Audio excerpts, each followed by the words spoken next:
नमस्कार दोस्तों, मैं एक बार फिर हाजिर हूँ एक ऐसी सच्ची कहानी के साथ जो न सिर्फ आपके रोंगटे खड़े कर देगी बल्कि आपके दिल और आत्मा को भी छू जाएगी। आज हम बात करेंगे एक ऐसे इंसान की जो पैदा हुआ एक साधारण परिवार में, जिसने बचपन में गरीबी, भूख, तिरस्कार झेला, जो हालात से टूटा, मजबूरियों से घिरा और बना एक क्रूर डाकू। लेकिन एक दिन कुछ ऐसा हुआ जिसने उसकी पूरी जिंदगी ही बदल दी। वो डाकू जो कभी इंसानों को मारता था, एक दिन ऐसा आया जब वो खुद अपने भीतर मर गया और जन्म हुआ एक महान दर्शक का। और वही व्यक्ति आगे चलकर कहलाया आदिकवि, जिन्होंने वो महाकाव्य रचा जिसे हम सब जानते हैं, रामायण। क्या आप तैयार हैं उस यात्रा पर चलने के लिए? इस वीडियो में दिखाई जाने वाली सभी तस्वीरें AI से बनाई गई हैं। अगर कोई तस्वीर कहानी से मेल न खाए या आपको अलग या गलत लगे तो कृपया आवाज और कथा पर ध्यान दें। तस्वीरों को असली न समझे। उसका नाम था रत्नाकर, एक ऐसा नाम जो कभी जंगल के हर कोने में गूंजता था, डर और मौत की तरह। हर राहगीर, हर व्यापारी, हर साधु जानता था, इस जंगल से गुजरना है तो मौत से नजरें मिलाकर चलो, क्योंकि रत्नाकर कहीं भी छुपा हो सकता है। लेकिन क्या कभी आपने सोचा है, कोई इंसान डाकू क्यों बनता है? क्या कोई पैदा होते ही अपराधी होता है?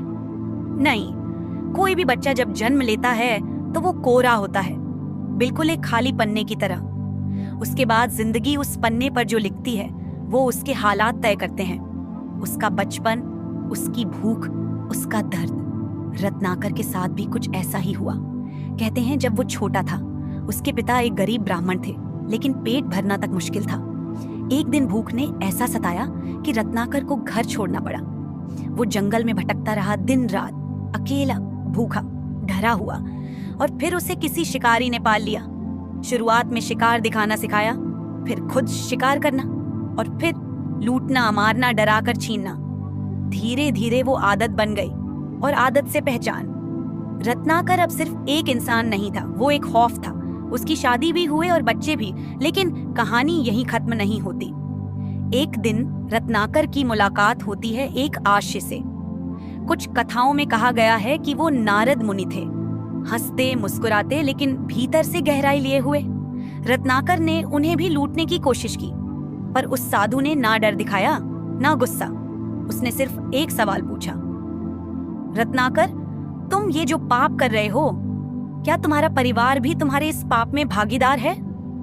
रत्नाकर हंसा, हाँ क्यों नहीं, मैं ये सब उन्हीं के लिए करता हूँ। लेकिन ऋषि ने मुस्कुराकर कहा, जाकर पूछ लो, अगर वो तुम्हारे पाप में साथ हैं तो मैं सब लुटा दूंगा। और तब पहली बार रत्नाकर का दिल कांपा।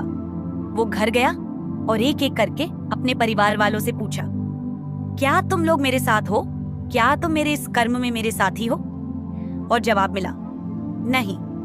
उसकी पत्नी बोली, तुम्हारा धर्म है परिवार का पालन करना, लेकिन तुम कौन से रास्ते से कमा रहे हो, उसके फल तुम्हें ही भोगने पड़ेंगे।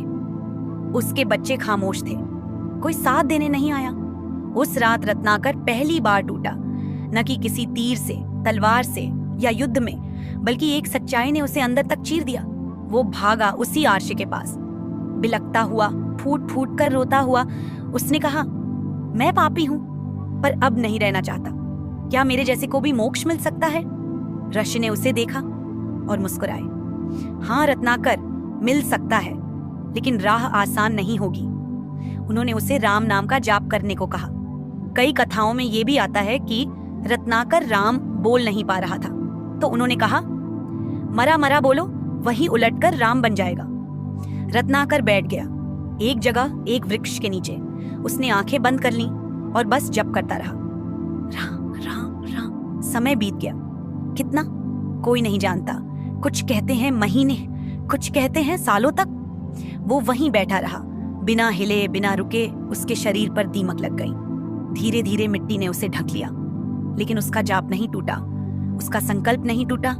वो अब सिर्फ रत्नाकर नहीं था, वो एक जीवित तपस्या बन चुका था।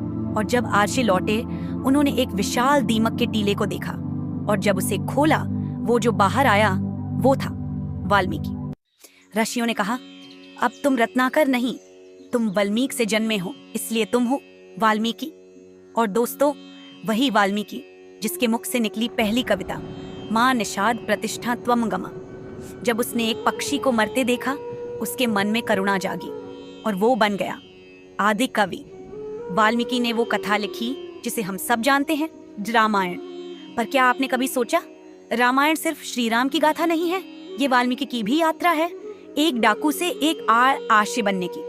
कोई भी व्यक्ति इतना पापी नहीं होता कि वह बदल ना सके, और कोई भी इंसान इतना पुण्यात्मा नहीं होता कि उसे और बेहतर बनने की जरूरत ना हो। जीवन हमें हर रोज मौका देता है बदलने का, निखरने का और खुद को फिर से गढ़ने का। तो दोस्तों, क्या आपको ये कहानी प्रेरणादायक लगी? क्या आपको भी लगता है कि परिवर्तन मुमकिन है, चाहे हालात कितने भी कठिन क्यों ना हो? अगर हाँ, तो इस वीडियो को लाइक करें, शेयर करें और हमारे चैनल को सब्सक्राइब जरूर करें, क्योंकि ऐसे ही वास्तविक और अद्भुत कथाएं हम आपके लिए लाते रहेंगे। कमेंट में जरूर बताइए, आपके जीवन का सबसे बड़ा मोड़ क्या था? क्या आपने कभी ऐसा बदलाव महसूस किया है? हम मिलेंगे आपसे अगली वीडियो में। तब तक याद रखिए, आपका अतीत आपकी पहचान नहीं है, आपका वर्तमान और आपके कर्म ही आपको महान बनाते हैं। धन्यवाद।